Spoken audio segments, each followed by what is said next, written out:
Okay, so we're going to talk about Nietzsche's Beyond Good and Evil. Now, before the break, we talked a little bit about Thus Spoke Zarathustra, and Beyond Good and Evil deals with a similar issue, just talking about what happens after we let go of the understanding of morality that has always been a feature of philosophy, the history of philosophy. Now, um, Beyond Good and Evil is available as an audiobook if you're interested in listening to it as well as reading it. Also, I want to remind you that there's a presentation that Zahid gave before the break on Nietzsche. If you want to look at that to remind yourself a little bit of Nietzsche's history. Okay, so I want to talk about the first chapter, where basically what Nietzsche does is he tries to challenge the entire history of philosophy, say all of this prelude to the philosophical approach that he wants to introduce has kind of been a little bit misleading.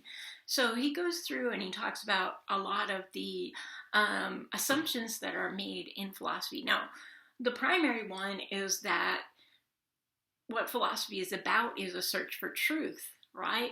So they're like, we want to know the truth. And it's like, well, why do we prefer the truth? Why are we so disposed to prefer the truth to falsehood, or to ignorance?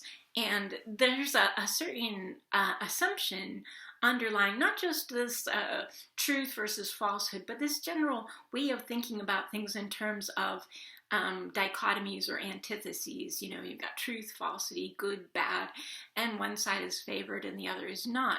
And Nietzsche really wants to challenge that. All the things that we think of as good, and those things that we think of as bad or evil, as like, are they really as distinct as we've thought they were? And one theme that comes up for him many times is, what we think of as the good might arise out of its opposite. So I want to just read this quote here. In spite of all the value which may belong to the true, the positive, and the unselfish, it might be possible that a higher and more fundamental value for life generally should be assigned to pretense, to the will to delusion, to selfishness and cupidity. It might even be possible that what constitutes the value of those good and respected things consists precisely in their being insidiously related, knotted, and crocheted into these evil and apparently opposed things, perhaps even in being essentially identical with them. So you might say, well, what's his point here? It seems like he wants to say that that we're often motivated by these unseemly instincts, and that what we value actually arises out of those. And again, challenging the priority of the true over the false, he says, the false opinions are the most indispensable to us, that without recognition of logical fictions, without a comparison of reality with the purely imagined world of the absolute and immutable, man could not live. And this immediately, or at least for me, makes me think of Plato.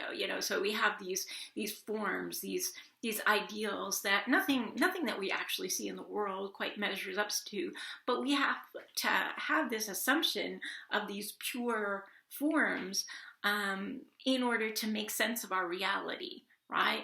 So what are some of these false beliefs or convenient fictions that we rely on? I mean, there's that sort of the idea of this pure and absolute that we don't ever see in reality. Even our ideal God of like a perfect being is one of those. And I'd like you to think about that. It's like, how do we govern our lives, or do we govern our lives by false beliefs?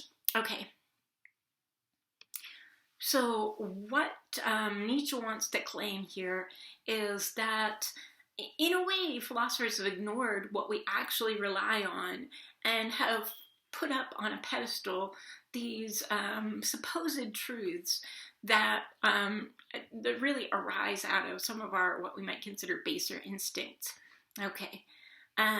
Now, part of what's going on in the history of philosophy is that philosophers all think they're aiming at objectivity. They all say, like, I'm setting aside all my prejudices. I'm trying. I mean, you can see this very clearly with Descartes. Like, Descartes, like, I've been wrong. I've heard so many false things in the history of philosophy. Now I'm going to get down to brass tacks and figure out what's absolutely certain. Okay, now again, another quote. The greater part of conscious thinking must still be counted among the instinctive activities, and this is so even in the case of philosophical thinking. So it's not this kind of pure abstract reasoning. It's something that's motivated by feeling, by emotion, by hunches, by instinct. And, you know, philosophers just have a strong sense, like, this is the way the world is. And then they come up with an argument to support that. Okay. And I like this claim that Nietzsche makes. It says, philosophy is autobiography. You think you're saying something universal to humanity in general, but really what you're saying is something about yourself as a person, what you value and what seems true to you, and trying to sort of project that onto the rest of the world. Okay, so I want to consider his particular evaluations of different philosophers and philosophical movements and philosophical questions, and how he wants to try to say, you know, none of them really pass muster if we're holding them to the standard of objective truth. I like this comment that he makes about Spinoza. Spinoza dresses up his ideas in apparent mathematical rigor. If you've ever read Spinoza's Ethics, you know, it's presented like a mathematical proof, but he's talking about, you know, what exists in the universe, what is God like, and how should we live our lives. And ultimately, he advocates a sort of stoicism, right? And again, he tries to prove it with this sort of rigorous presentation. And, you know, Nietzsche says he's not fooled by this. It's how much of personal timidity and vulnerability does this masquerade of a sickly recluse betray? Now, you might have remembered from the presentation on Nietzsche, he was a bit of a sickly recluse himself, so I sort of feel like it's a little hypocritical of him to criticize Spinoza in those terms. Now, the discussion question that I posed for this week contrasts Nietzsche's view and Stoicism. So Stoicism, I mean, Spinoza is a later Stoic, but the Hellenistic Stoics, you know, argued that we should live in accordance with nature. I mean, Spinoza says something very similar. But the way to do so, according to the Stoics, is to control our emotions. So there's these things beyond our control. We don't know if we're going to be wealthy, if we're going to be successful, if we're going to be healthy, all of these things. You know, we can do certain things, but the outcomes are not something that we can ensure one way or the other. So the Stoic says the best way to live life is to not make your happiness contingent on these outcomes that are beyond your control. It's like you can control your own emotions, you can control your own thoughts. Everything else is up to the universe, right? So we want to be calm and not tossed about by our emotional reactions to the ups and downs of life. Now, Nietzsche is very critical of this. You know, he doesn't think that we should sort of squelch or keep our emotions under control. Also, he thinks that it's ridiculous to call this acting in accordance with nature. You know, for the Stoics, they say this as being in harmony with nature because it's sort of like, again, you can compare it to Taoism a little bit. You're supposed to bend like the reed. You just accept things as they happen. You know, the natural world is going to involve ups and downs, pleasure and pain, etc. But Nietzsche wants to say that's not human nature to just be okay with it if you're injured or to be okay with it if you're hungry. It's human nature to seek out more. Okay, and again, another quote, is not living, valuing, preferring, being unjust, being limited, endeavoring to be different. So we want to go beyond what nature gives us. We want to create more. We want to improve on nature.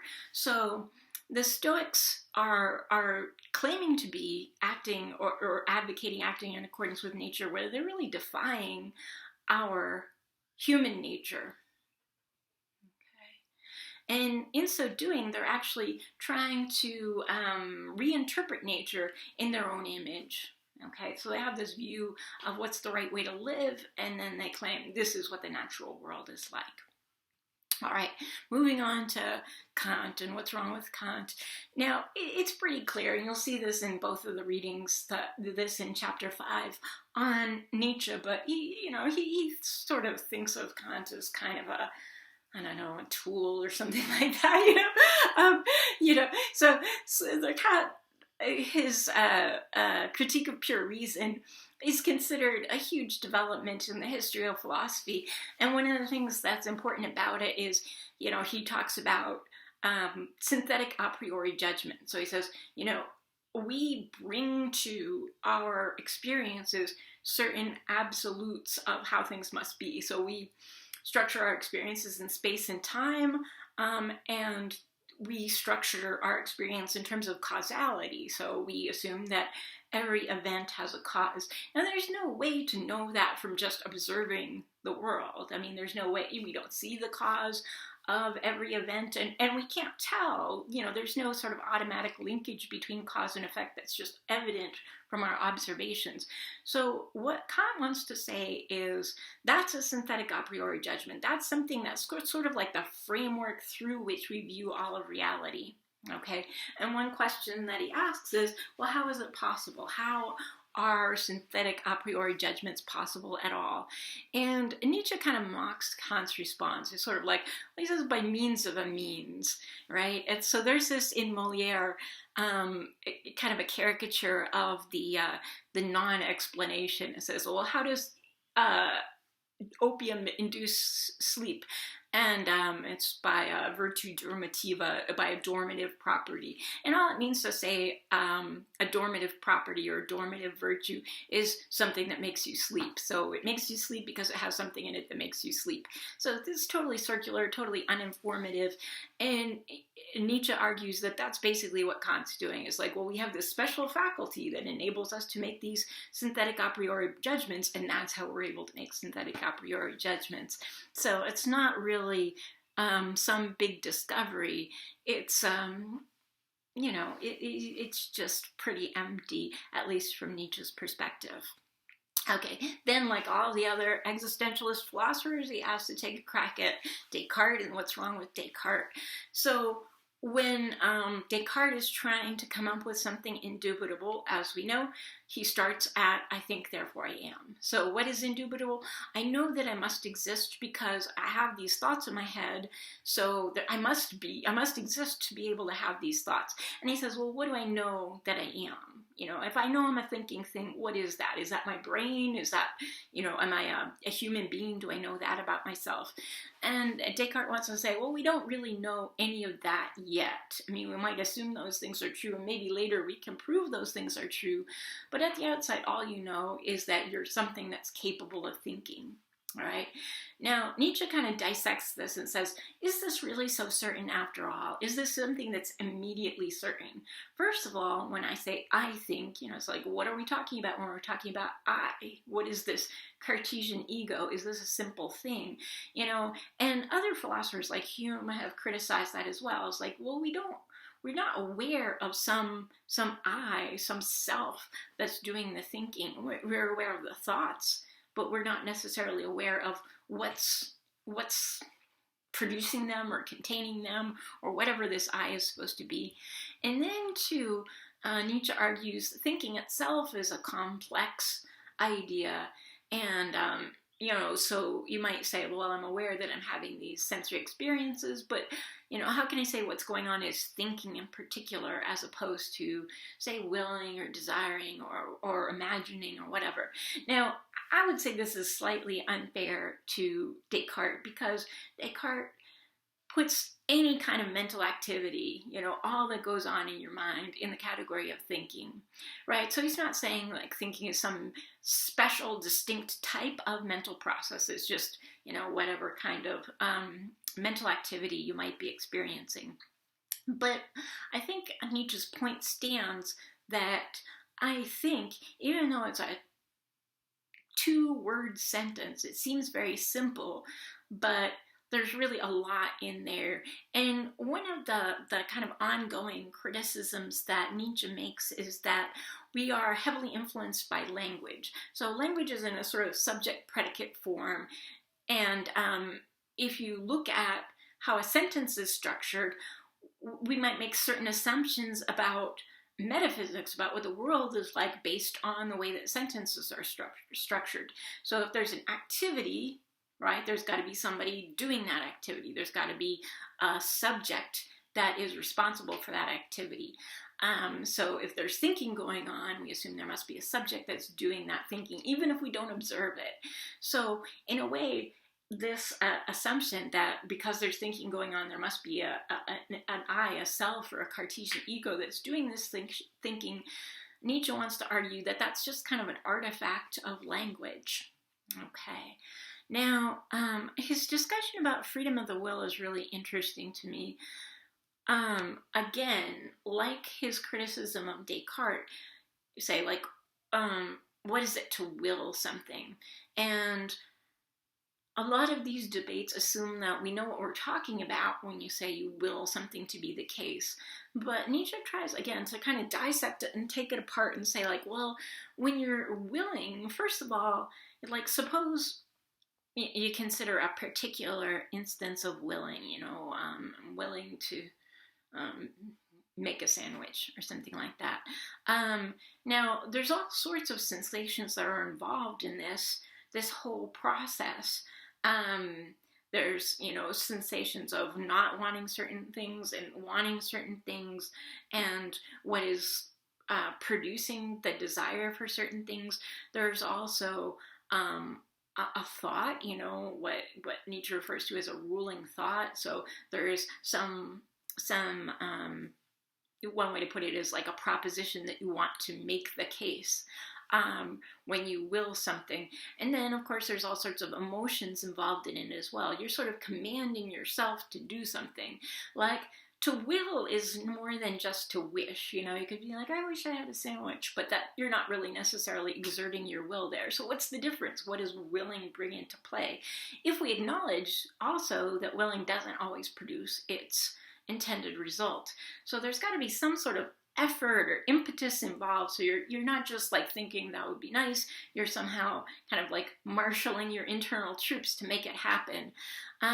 So what Nietzsche wants to say is the whole concept of willing, I mean, again, it's just a short word, but it's a very complex idea, and it is not at all clear what we're talking about when we're talking about willing, or even that there is any such thing, any faculty of the will. Okay. No, read another quote here.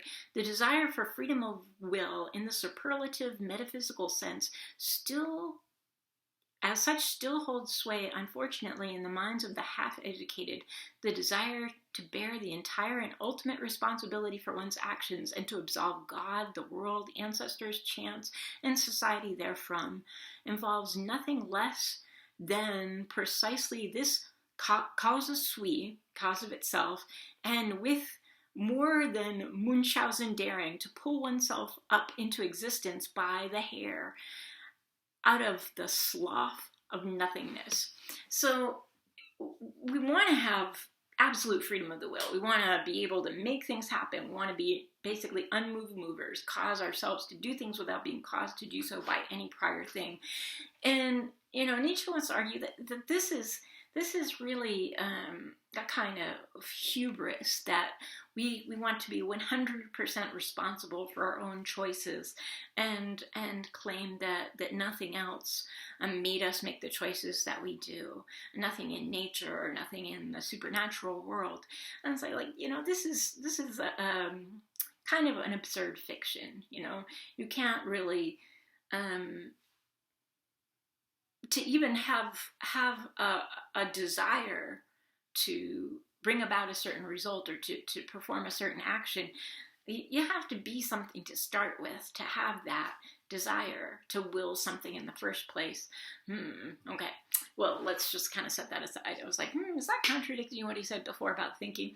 But in any case, so like that's kind of ridiculous. You know, we want absolute control over our choices.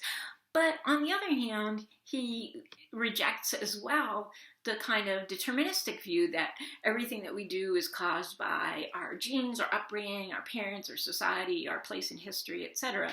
Because he thinks that that's kind of a cop-out. You know, on the one hand, we want to say we're 100% responsible for everything that happens. On the other hand, we want to, you know, if we're determinists, we want to say we have zero responsibility for any of our choices. So both of those are fictions. Neither really describes the actual circumstance that we are in with regard to the choices that we make. Okay. And again, another quote: the non-free will is mythology. Now, he's not saying that we do have free will. He thinks both free will and non-free will are mythology. These are fictions. In real life, it is only a question of strong and weak wills. So for someone who tries to offer a kind of deterministic story about why we make the choices we do, I think he would characterize that as being weak-willed, as just being like, well, I had no choice. I had no control over it. And that's fairly lame in his view. Okay, so we said before, one of the important concepts for Nietzsche is this idea of the will to power. So we don't just want to survive, we just don't just want to live, we want to grow, expand, we want to flourish creatively, and that's the will to power, right? And it can be manifested in all sorts of different ways. Now, because we have certain assumptions about what human beings should be like, we have moral prejudices, we can't see human nature for what it really is. We want to believe it's a certain way, whether the evidence points to that or not. So all of the things that we achieve as human beings, all of our accomplishments, all of our discoveries, all of our inventions, all of our arts that we produce have to do with this will to power. That's what motivates us. And he talks about the emotions of hatred, envy, and covetousness, these things that from a moral perspective are usually regarded as vices. He says, you know, these are life conditioning emotions. When we envy something, when we want something, when we're angry, these things motivate us to action. You know, we say, I want this for myself. Somebody else has this and I want it. Or somebody else has been able to accomplish something and I want to do better, right? So instead of just being unemotional, like the Stoics say, you know, we should, well, not even just we should, but say we are naturally inclined to be motivated by these ugly emotions, and everything of value that we do ultimately is motivated by these kinds of emotions, okay? And these must be further developed if life is to be further developed. Okay, so this is the possibility that Nietzsche wants to explore. Instead of seeing things like envy or ambition in a negative light, what if we see these as being fundamental to every worthwhile thing that we do? So that's the possibility that Nietzsche wants to explore. And so look in chapter 5 a little bit more. He talks about the history of philosophy and how it has kind of subverted this impulse in humanity and made us weaker and more mediocre. And what could we do instead? Okay, so we'll leave that for next time. Thank you.